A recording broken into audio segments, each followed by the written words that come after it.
Our speaker today is Berghäll. Michelle is a full-time activist from Sweden who is using her camera to expose the animal industries.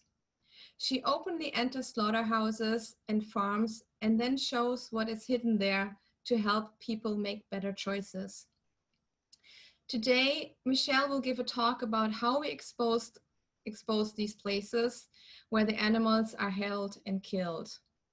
So please welcome Michelle Berghäll. Okay, thank you so much.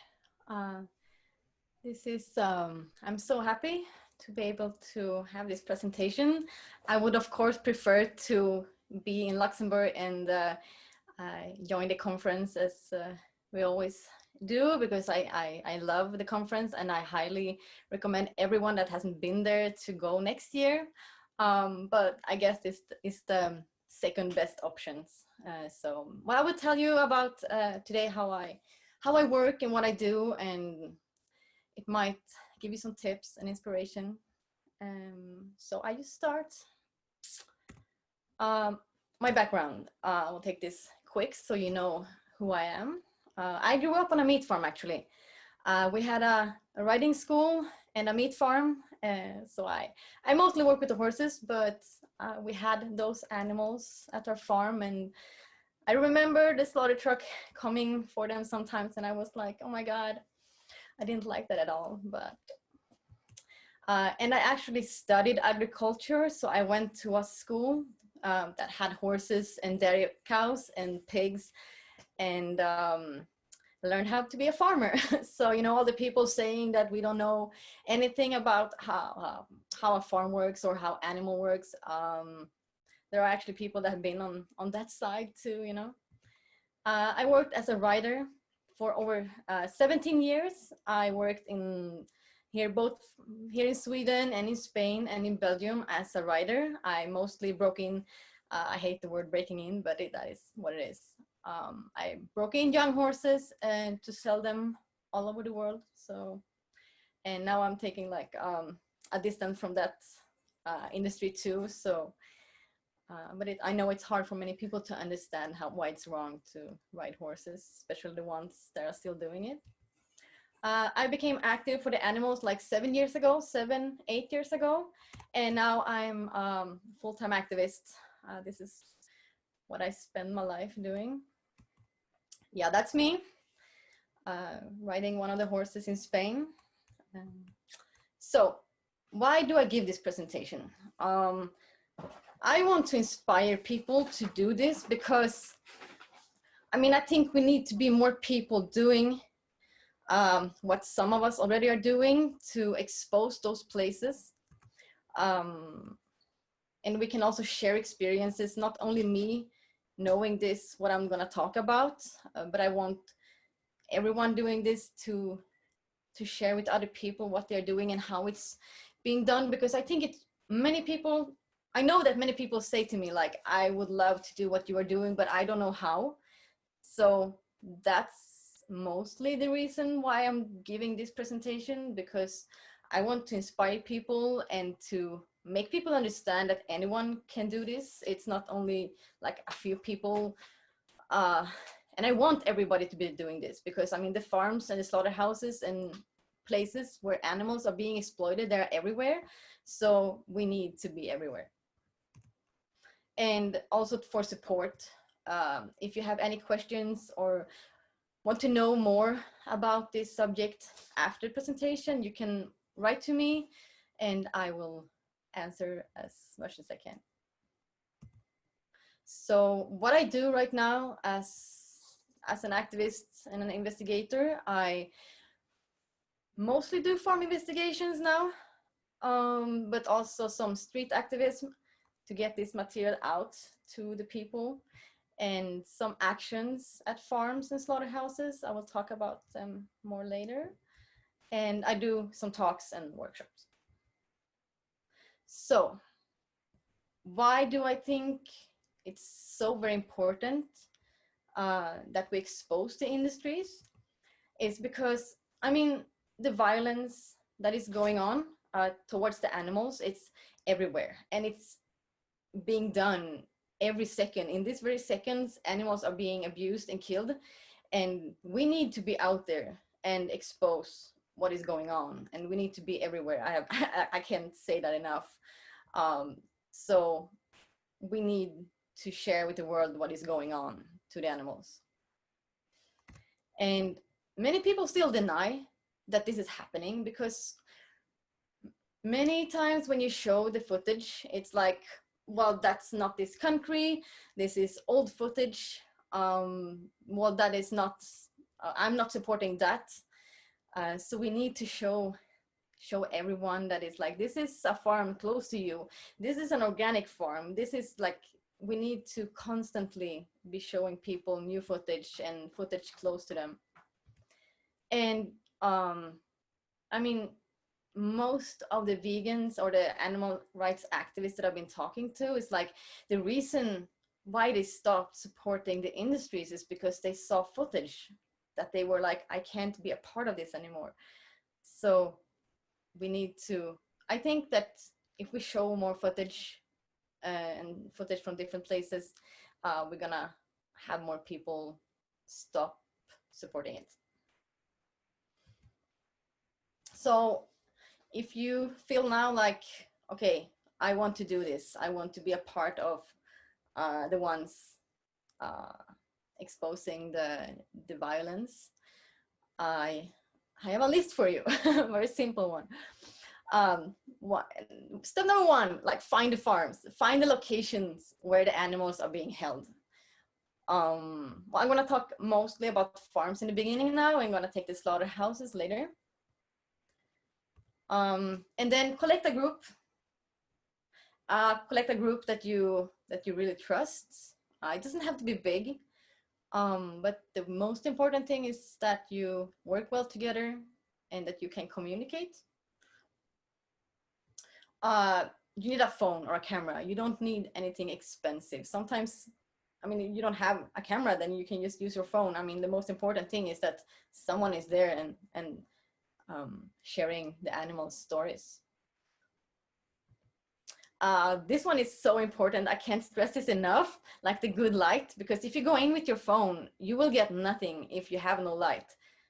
So if you have to buy something, then buy yourself a good light, because without that, you might get like nothing. You might do all the work getting to the farm, getting into the farm, and get absolutely nothing if you don't have a good light. Practical clothes. We always clean our clothes properly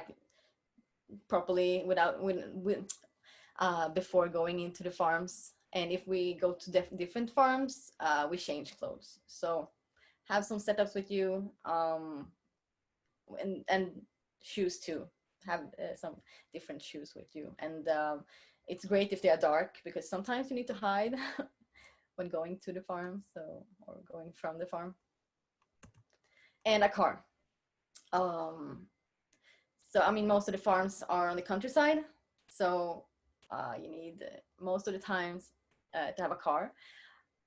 Actually, recently, me and a friend of mine, we took the bus to a very the area that had a lot of farms. We took the bus and then we walked around to the farms, but I would highly recommend a car to get around to them. Sorry. So the equipment. Sorry. Like I said before, you don't need anything expensive, but of course the pictures will be better if you have something good.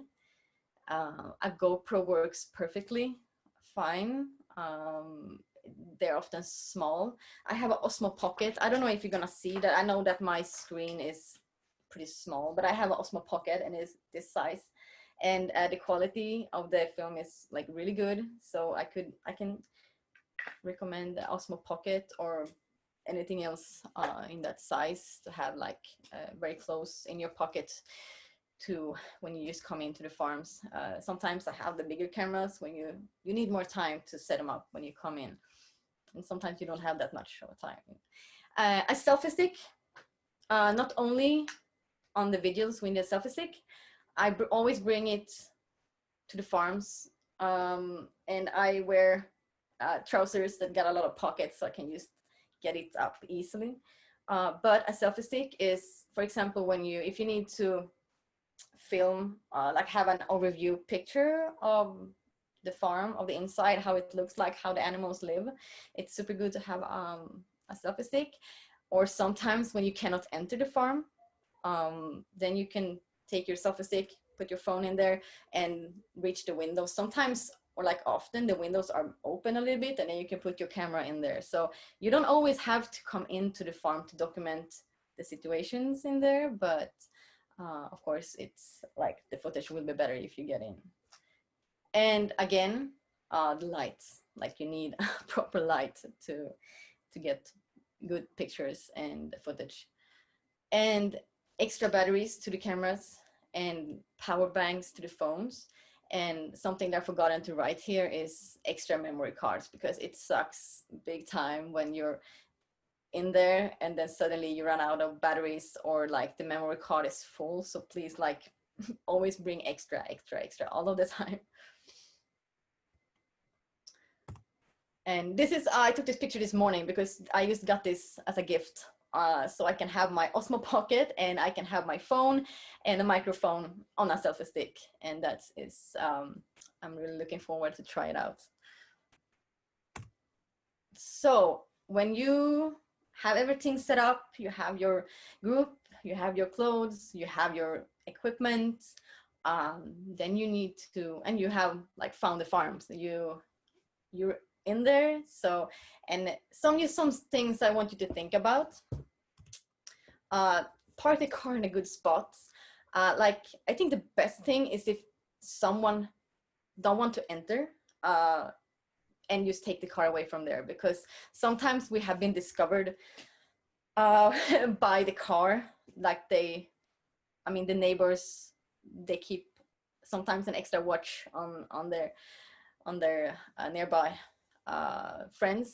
So they like, okay, this is something weird, this car here, and they maybe call the farmer to say that something is happening outside. So like, park in a good spot.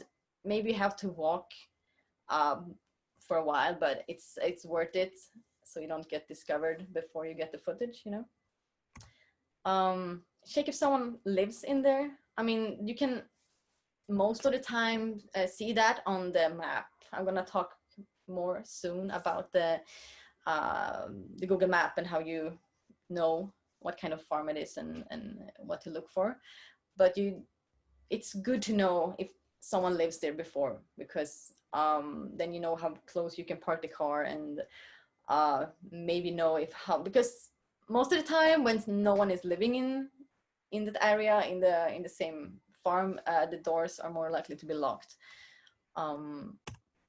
So check that out to know, just to know, and look what kind of security it's got. Okay, gonna say it got. Sorry, I wrote it wrong there. Look for cameras. Look for alarms.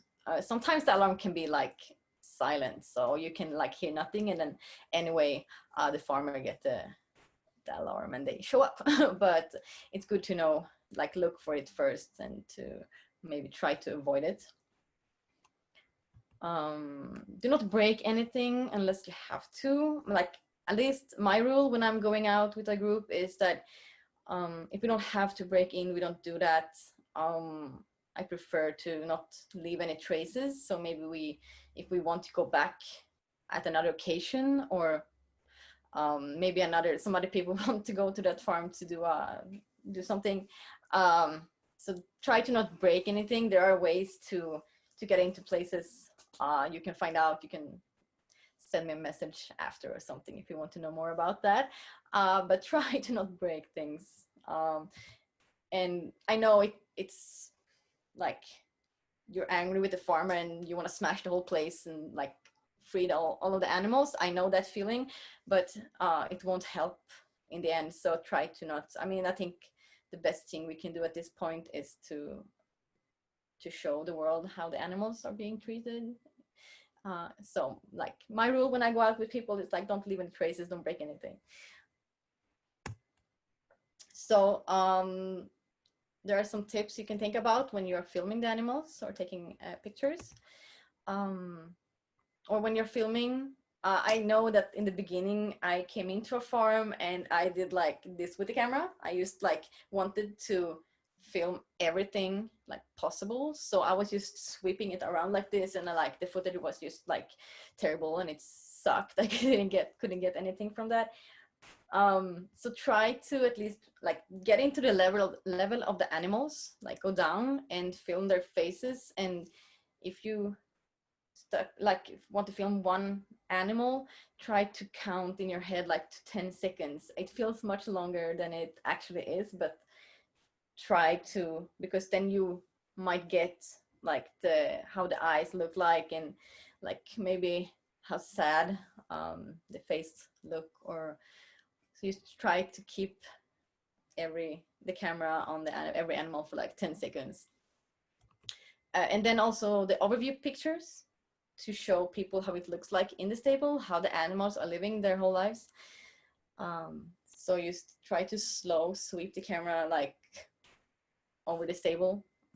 So both like pictures of the animals and then overview pictures. Get the whole enclosure. So if you have one stable of like 10 animals, try to, because the farmers or the people that don't want to believe that this is happening, they always say like, oh, but you pushed all of the animals into a corner. So then like it's really important to get the whole enclosure and to show like, so you can tell them like, no, they're actually living in this small area their whole lives. They don't have anything more than that. So get the whole enclosure when you are filming or taking pictures. And again, a good light, because otherwise the footage will just suck. So get yourself a good light. And some people, they are having a hard time with this because they don't want to break the laws. But it's absolutely possible to investigate and document without breaking the laws. So you don't have to do that if you have like a work that would have a problem with that, or maybe after your family would have problems if you do something like this. But it's absolutely possible to be at the places where the animals are being held and get footage without breaking the laws. But I know it's like we have like getting like imprinted in our heads since we were kids, like you should follow the laws. Like the law is it's super important. You cannot, I mean, you will get to prison if you break the law, and yeah, that might happen. But I want everyone to remember that the laws are made by the same system that are hurting the innocent that we're trying to help. So that's why I'm like having like no issues with breaking the laws today, because yeah, I'm a criminal, but if the law system are hurting innocent, then I don't want to be a part of that. So I would love to have more people wanting to like to push the system and to break the laws. Like I'm not following my papers anymore here. So we have some kind of different farms. I used to take this quick, but I mean, pigs and chickens and hens, they're rarely outdoors. They're most of their life, they are inside their stables.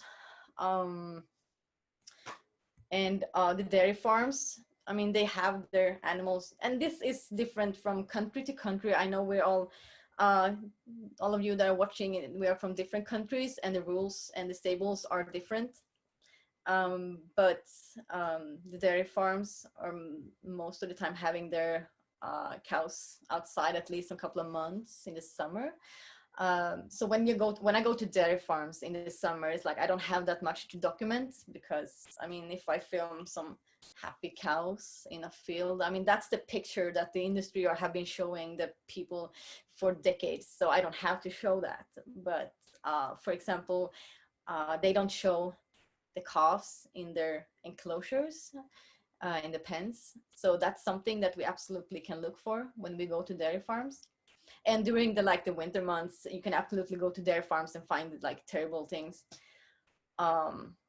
But I mean, pigs and chickens and hens, you can like all year round go to the stable. I mean, they are inside and they will live terrible lives always. And then also important to look into any farm, because sometimes when I Google different farms and I'm like, okay, this is an organic one. They might take care of their animals super good. So maybe we don't have to check that one out. Like, but normally I just find farms through Google Maps and I don't even know first if it's an organic one or not. But it is very important that we expose those ones too, because people have these pictures of like organic farms that they are so much better. And sometimes we get really horrible footage from those farms too. And then I think it's important to show them too that they are not better than the other farms, you know. And then we have, now I've been talking about like hidden farm investigations. We're gonna try to stay like just not be seen and not be found by the farmer and stuff. But we also have open farm investigations, and you might recognize them as like Meet the Victims or other organizations and actions that have been done the same. So why those are being done is because you want to draw the attention through the action. Most of the times those are being exposed, like they end up in the media, and that brings attention, so that make people watch the footage. you know so it's to reach the media, and also participants can openly share experiences. Like if a person decides to join this kind of action, they can like open, like, oh, this is me now right here, filming these pigs in these horrible conditions, and or these chickens, like I see them, I feel the smell and I can't breathe. It's easier to openly share the experiences of being on the farms. So I think they're super important too. And also, if you decide to take this to the court, or if they decide to take it to the court, you can speak up for the animals in there, and that might also draw more attention to the whole thing, So if it goes to court, then you have another chance to speak up for the animals. This is we made some actions here in Sweden. We have something called like total insyn. So it's, if I translate it from Sweden, it's like total transparency. And we made the first action in October last year, and we were like 12 people going into a chicken farm, and we just sat down and to document and send live on Facebook how the farm looked like and how the chickens are being forced to live their whole lives. So this was our first action, and the farmers actually locked us in there. So we were in like 2 hours with the chickens before the police came. But luckily, we can get out from there, and the chickens, they will not until they go to the slaughterhouse. So we were the lucky ones, So this was our first action. Yeah, this is when the police came and let us out. And then in November, we made another action at a pig farm, and we made more or less the same thing. We were 29 people going in, and the same thing there. People can like share the experience of being in there with the animals. And we made, between this one, and we made in April this year, we had like Corona. We were planning a big action at another pig farm, but then Corona happened, and we were like, we cannot bring all these people together. We cannot force them to travel. So we were like 7 groups on different locations in Sweden, going in to pig farms and sending live. So it was only like 2-3 people at every farm. Sending live. So when people woke up the next morning, they had like a bunch of live videos from Swedish farms. And I think that's like this presentation, like the situation with the coronavirus, like have forced us to find other ways to work for the animals. So that was actually a really good thing that you exposed those farms at the same time in the same country. So that was in April. And then we made in May another action at an egg farm, cage egg farm.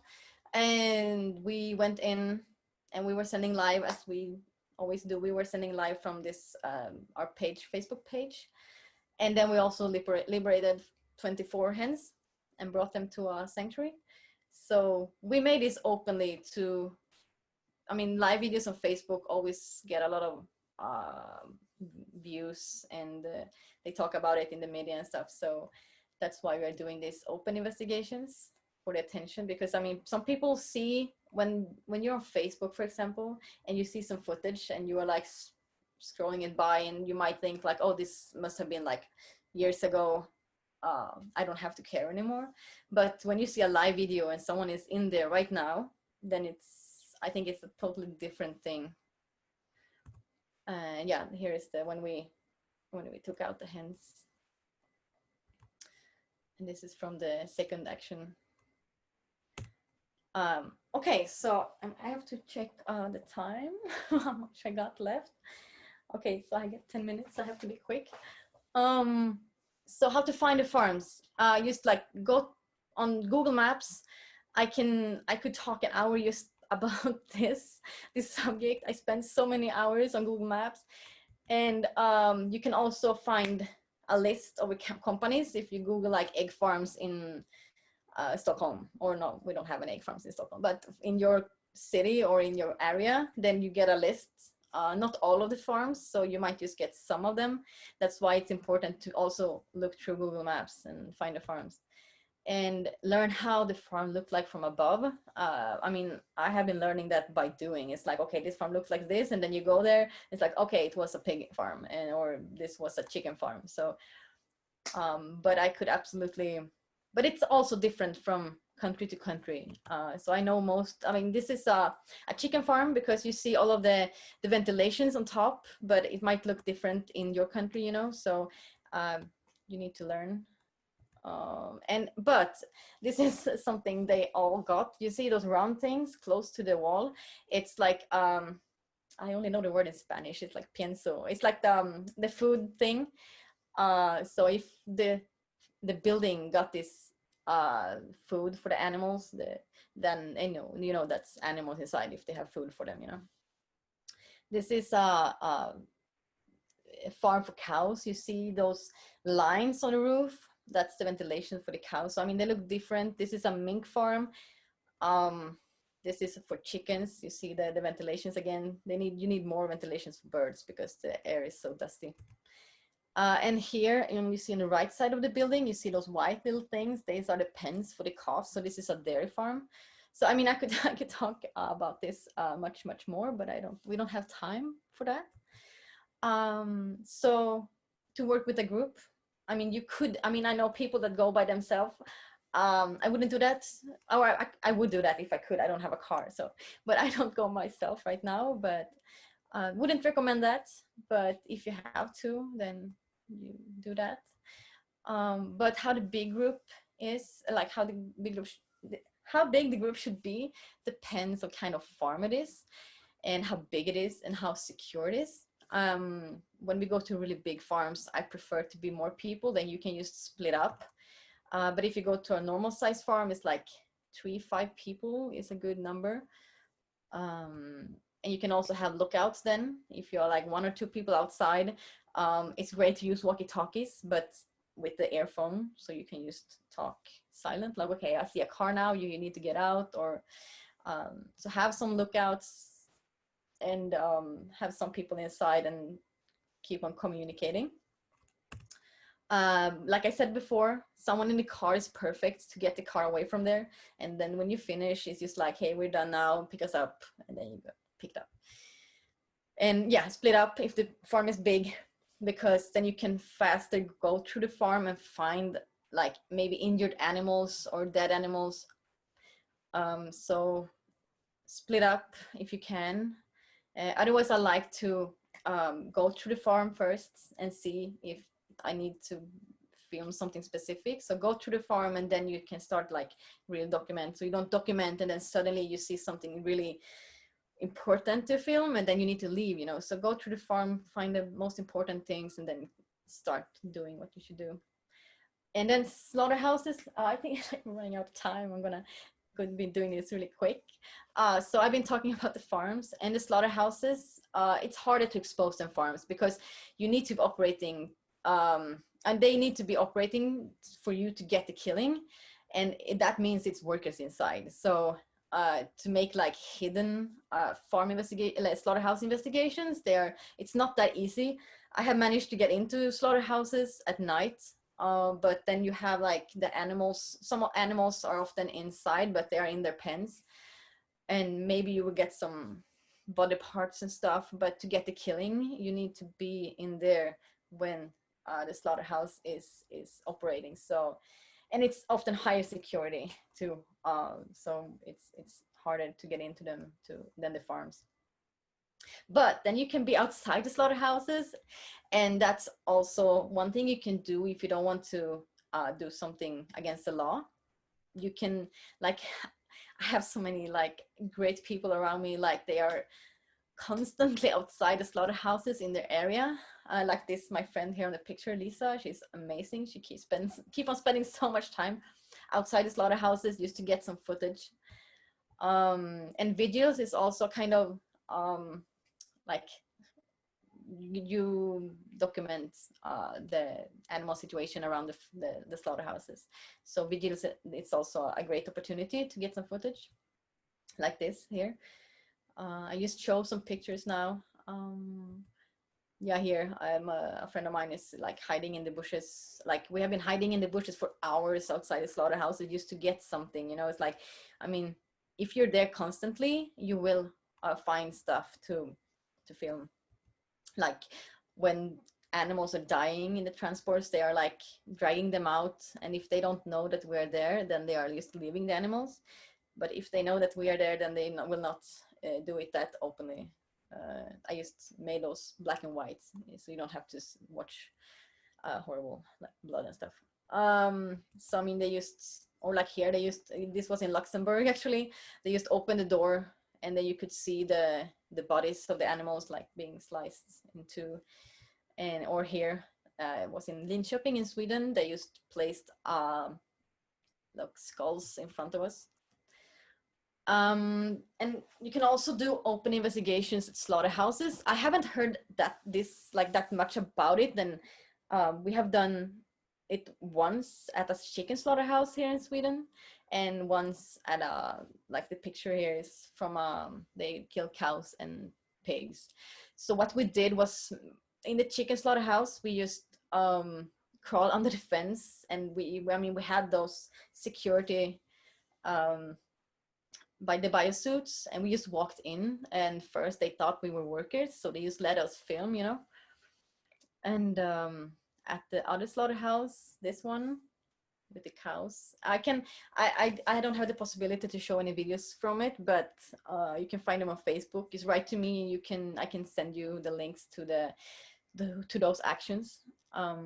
We walked in when one transport was coming with pigs, and we just walked in and inside the slaughterhouse, and we were just standing next to the person killing the animals, and we managed to get some really good footage doing that. And you can also here send live on social media, and people will be like more like, okay, this is happening right now, and they can't really like maybe try to make themselves believe that this is not happening in their country or close to them, you know, or right now.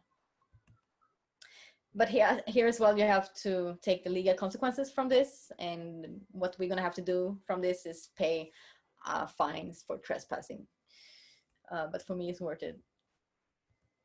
And it's also to disturb the whole system that is making money out of killing animals. So both to document and to disturb it, because we're not gonna let this happen just doing nothing, you know. And how to get your material to reach the crowd. You can, if you have gotten into a farm, you got some footage, and you don't know what to do with it, you can reach out to an organization and they might publish it. Or you could reach out to your like mainstream media. You can contact them and say, hey, you should really check this out. or you publish it on social media, and then you make people share and comment. And I can't, like, please, if some of your friends are sharing footage, just don't scroll by. I know maybe you have seen it thousands of times, but just leave a comment like, oh, this is horrible, this shouldn't exist, or make a, like, just a broken heart emoji, because that will make the post spread more. So please just comment, like, and or make a sad emoji or something. Just comment, and that will make the footage spread around more. The background here is we actually managed to, because we were filming a dairy farm from Arla that was really horrible. So there was a TV program that actually took the footage and sent it in like January, and got like we got a lot of attention to that. It became a big deal, and Arla became in a lot of trouble from that. So I mean, the mainstream media is super important to get. If they show the footage, it will reach so much more people. So we kind of need their help with this. I'm gonna see.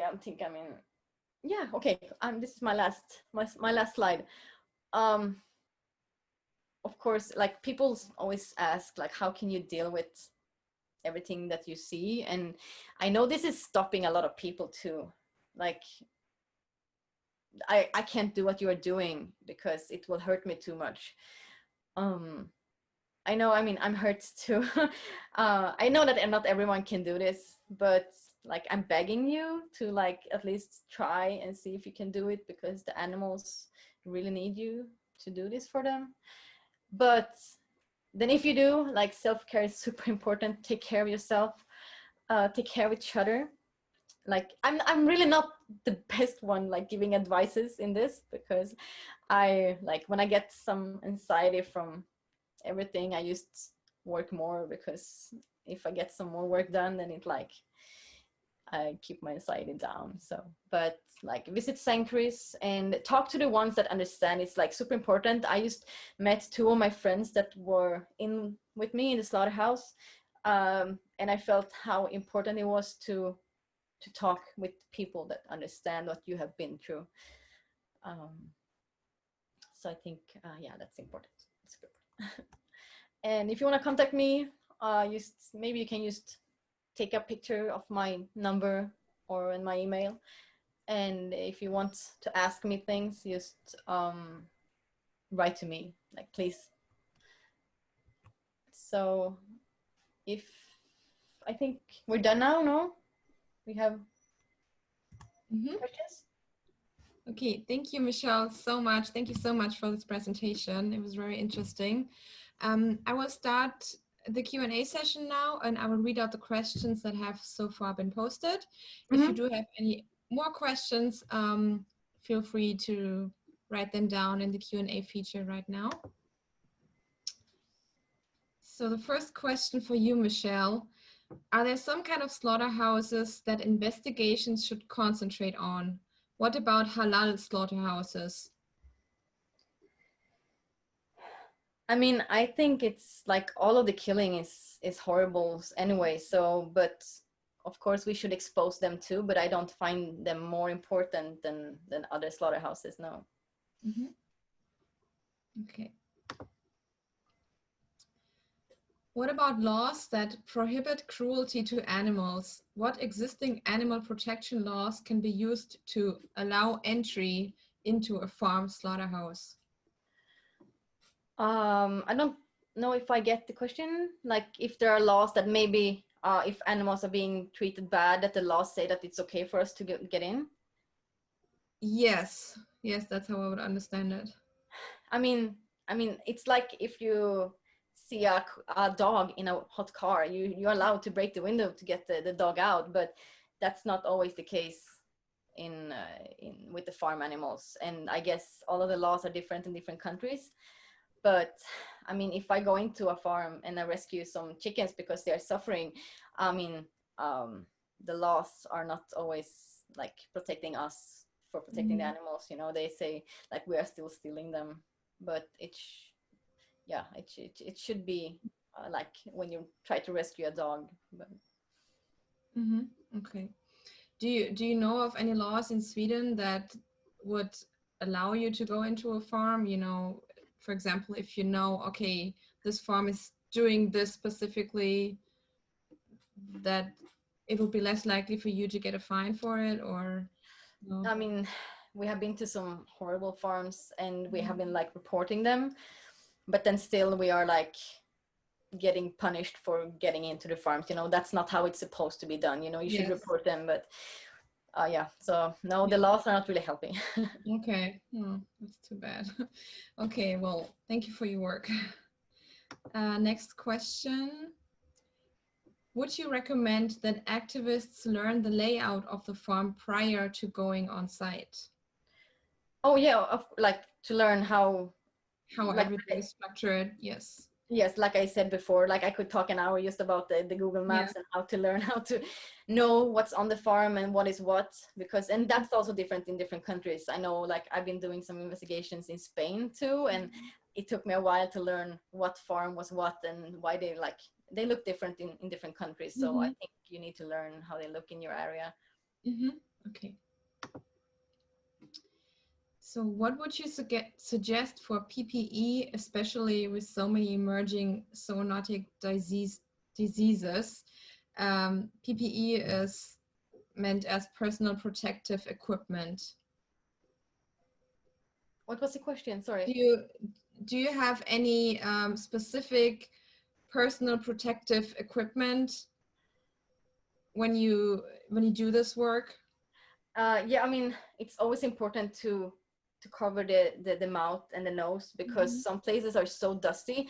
Like sometimes I forget to cover my face, and then like we can have hard to breathe for like 2 days after. So please use like, especially in the chicken farms and some pig farms, like this, it's so dusty and hard to breathe in them. So you please like cover your nose and mouth. Okay.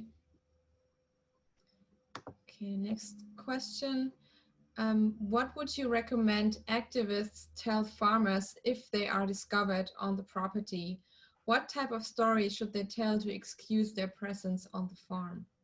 Yeah, I actually, like in the last second I was like I should have made a slide about that too, but yeah, I mean, we have been discovered on their property, but I'm still waiting for the day when they open the door and discover us. Like, well, yeah, on the actions we made, of course they open, but then we just say that we are here to document, and that's another thing. But if you're there at night to doing like a hidden investigation, then sometimes, I mean, we always make up a story before we go in. I mean, if we're only on their property, sometimes we bring a leash and we're saying we're looking for a lost dog. I mean, we always make up a story together before we go on to the property. But I mean, if you're discovered in the stable, you have not that much to say. You know, it's like, yeah, we're here to look on the animals and how they are being treated, you know, so you cannot really, but try to not be aggressive, because if they get aggressive back, I mean, I don't want anyone to get hurt. So try to say just like, okay, we wanted to check out the animals, we're done now, we're leaving, or they might call the cops, but I mean, that can happen. I just don't want them to get violent against anyone. Yeah. Okay. So next question. Do you see any difference between Swedish farms and farms in other countries? I'm asking because I always thought that Swedish farms are slightly better than in other countries. Thank you. No, like I said, I have been most in Sweden, of course, but then also in some other countries, mostly in Spain. But I see as horrible farms in Sweden as in any other country. So I can see difference how the farm is built, or like Spanish farms are more likely to have a fence around it than Sweden. I mean, those are the difference, but not how the animals are being treated. No. Okay. So next question, how to recognize alarm systems on farms? Do you have any tips for that? Yeah. I mean, sometimes it says alarm on the door or in the window, but like most of the times they don't have it. They say that I have it, but I don't have it. But I can't promise that that's the case when you are going out. But if you see some technical stuff with the light, like a red light or something, that might, and I would like go in a bit and then see if something happens. Maybe you can go in and then you can back out and wait for half an hour, like 20 minutes or something, and then see if something happening. And if it's not happening, then you can go back. Okay. What kind of light exactly do you recommend? So is there like a specific type of light that you would prefer? Yeah, it's like a LED light, like this. The light is the only thing I don't have with me right now, so I can't show it. But it's like a LED light. It's big like this, and you can buy them. Most of the time, you can find them online. Sorry, my dog is wanting to get in the balcony. Okay. So just write to me. I can send you a picture of what I have. I'm not the best one. I'm happy to work with people that are so much more technical than me. So I can send you a picture of what I have if you write to me. Okay, perfect. Thank you. Next question. Have you ever been arrested or spent time in jail for activism? If so, how did you get out of that situation? Actually, no, because here in Sweden, they at one of our actions, they took the two of the participants to the station, but it was two people from abroad, and all of us that were from Sweden, we used, like, they took our IDs and they let us go, and that's most of the cases that they just take our IDs and then they let us go. So I haven't been in jail actually. Okay. This is also a comment. It says, "Thank you, Michelle, for a great presentation. How do you stay calm while interacting with the police?" Yes. Do you have any tips for that? Yeah, it takes some from me, but I mean, it's better for the whole situation if we stay calm. And yeah, I don't I have been working in like shops, and I know how to put on a face when you don't really want to be nice to a person, but you have to. So I don't know if I have it in the back of my head, but it's like I stay calm and try to be as nice as I have to in that situation. But I know it's hard, but it's just like I'm thinking of the animals, and it looks better if we are not aggressive. You know, we want a peaceful world, you know, so then we stay peaceful and calm, because that's the kind of world that we want. Okay. So this is a longer question. What are some legal resources available to activists who end up getting stopped by cops or arrested? Is there a group that specializes in advocating for activists pro bono? In the USA, attorneys are very expensive, and the risk of getting arrested and having to pay a lawyer to help you get out of trouble is enough to stop you from trying to do this activism. Do you know of any groups that would help activists in that direction? Like, I think if someone knows, like in other countries, because I'm happy that I live in Sweden, because I mean, the legal consequences, they're not as bad as they can be in other countries. I've heard people that have been fined like so much. So I mean, I know that there's a bigger risk, and it takes more from you if you are like facing that, like a higher sentence. And yeah, so I actually don't know any, like if anyone else does, please write to me, and I can forward that question. Okay, perfect. You mentioned using walkie-talkies to communicate inside. What's the risk of using our phones disabling the location? So if you use the phone when you disable the location where you're at? Like, I don't see a problem, but I mean, the phone is like, if I have the phone in my pocket, or like maybe I'm filming with my phone, or I used to find it easier to have it walkie-talkie, and or sometimes we have actually been on a call all of the time. And just to make it easier to communicate if you have your hands full of other stuff. Okay. Or maybe some people don't want to use their phones, or maybe just put it on airplane mode because you don't want to be found. So then maybe it's, I mean, that's every group's decision by themselves if they want to use the phone or not. But I just find it easier with the walkie-talkies to communicate, or be on a call all of the time on like Signal or something. Okay. All right. Well, once again, Michelle, thank you so much for your presentation. I want to thank you in the name of the ARGA team as well for doing this. Thank you. We have now reached the end of this pre-conference presentation for the International Animal Rights Conference 2020. Yeah, thank you for sharing your experiences and giving us tips and exposing everything that's going on. And right now, as far as the pre-conference presentations goes, we don't have any more planned right now, but keep your eyes open in case we do end up adding another date or another presentation before the actual conference starts. So make sure to check out the website and our Facebook page every once in a while so you don't miss anything. And please also note that the registration for the International Animal Rights Conference 2020 is now open. So you can get yourself registered. And thank you all for being here, for joining us on this presentation. And well, we hope to see you in September.